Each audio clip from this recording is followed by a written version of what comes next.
Big changes happening at Florida State. Mike Norvell has made several moves today. They got obliterated by Notre Dame yesterday. I mean, Notre Dame, that's someone's children you did that to. 52-3. And so they get just annihilated, and it's a dead team. It's not going anywhere. This is a historically bad year that is worse than worst case scenario. And so today, Mike Norvell released a statement. He has fired Alex Atkins as his offensive coordinator. He's fired Adam Fuller as his defensive coordinator. Ron Duggins is out as wide receivers coach. We don't know if more moves could be coming. These are just the first moves. There's different ways you can look at this. These guys were there last year. Both these coordinators were there last year. When that historic team did historic things, both of these coordinators were there. So you could look at this and you could say, well, how are they the problem if they weren't the solution last year? You can't be all negative without acknowledging the positive. Arguments could be made both ways. But I think it goes so far beyond that. This had to be done.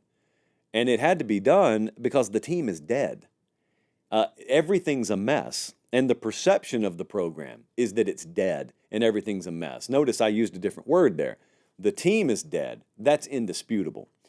The program doesn't have to be dead, but it's perceived as that way right now. There's a huge mess, and whether you believe it yourself or not, you cannot sell to recruits and to your fan base that the guys who were there when the mess was made are the same ones they should trust to clean up the mess.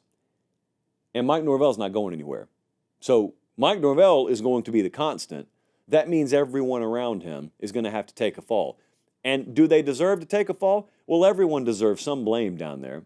But, you deserve some credit for being part of last year too. So I got no problem if someone has that take. But now the big question is, how much are they able to wash 2024 off of Florida State, the program?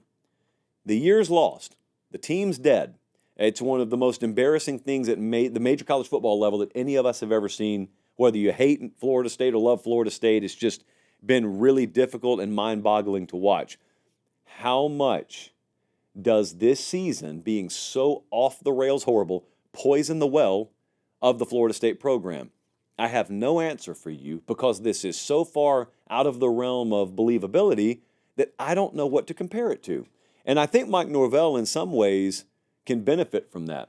Because if we had 15 other examples of this happening in the past, and 13 out of 15 times the head coach was fired within 2 years and they never got it on the right track again, that would be it.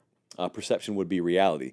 But these days, he happens to be the first one to go from striking it rich at the roulette table to completely striking out the next roll. And so he kind of gets to chart his own course here. And he could make it totally believable that you can go from being a 2-10 team or whatever they end up being to being right back in contention the next year.